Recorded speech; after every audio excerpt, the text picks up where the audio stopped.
before you do the inside cover, you want to make sure that you go through and find those holes from if you are doing the ties.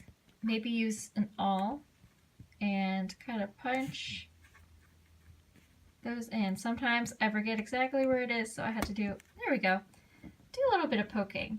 Now I'll punch it from the inside out, but then I will flip it over and punch it from the outside in to make it look a little bit cleaner. And I'll kind of go back over that and poke through.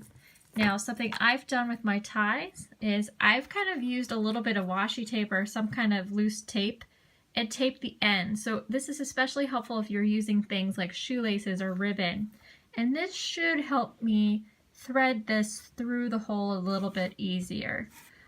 It is easier if you start with a bigger hole to begin with. So I'm going to go ahead and punch all those holes, and all I'm going to do is thread about an inch of the tie through to the other side.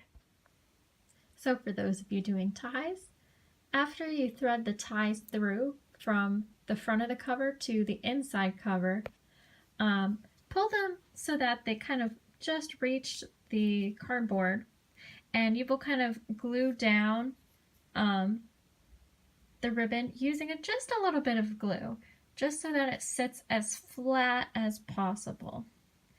Something else that you might consider doing is if you have a very thick cover, after you make sure the ties are down, what some people I know do is they will take an extra piece of paper that kind of, say if you have leather and then you have this board, you have like something very thick.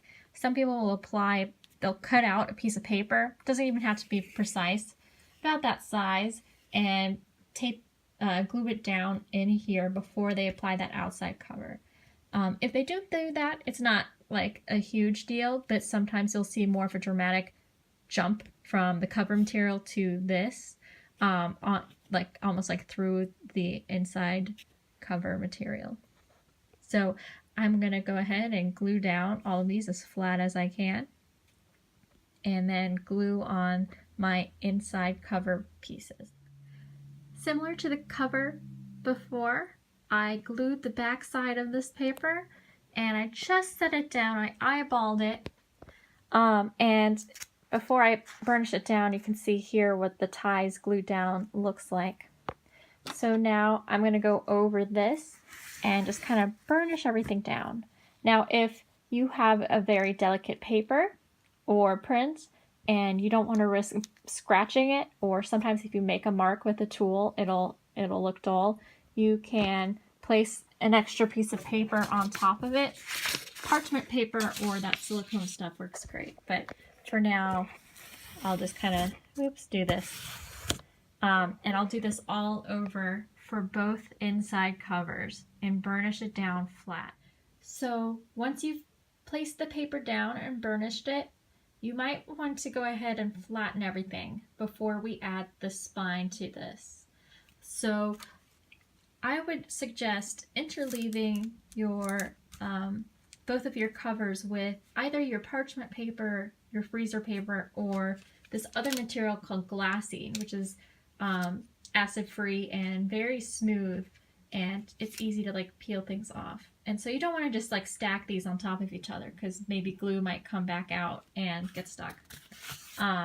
So it's important to use some kind of material that is smooth. So any of the prior ones mentioned are good. So I will, let's see, attach. You also want to make sure it's on a flat surface so that nothing's going to bother it. And I'll put one more sheet of glassine on here because this one's not going to reach, or freezer paper. And then I will stack books, planks of wood, anything that I have that's flat. You want to make sure whatever is closest in contact with your books is just slightly bigger than your books. Like if you were to just plop a brick right on top of that, it would probably make an impression where the brick is. So try to have something larger than your book that you're working on to cover it before you add a ton of like different sized weights. Okay, so after letting my book dry under weights over the night, It actually came out really well. I was nervous that the locked up paper would be wrinkled. And I have maybe one bubble, but the front and the back of my book look pretty nice and smooth, and I'm pretty happy with that. So next, to the spine. All right, for your soft spine, you will need 2 pieces of your spine paper. So I'm using a red book cloth, but you can also use another type of tape or other kinds of paper. You'll want the space in the middle for your spine to be the width of your prints plus the width of your binder's board, leaving about from a ½ inch to an inch beyond that, and that will be seen from the front. I've also cut down another piece of book cloth, very similar to the inner cover, that is about the same size as the inner cover. So we will end up gluing down some of the front cover, wrapping it from the outside to the inside, and then applying this. So I'll show you how to do that.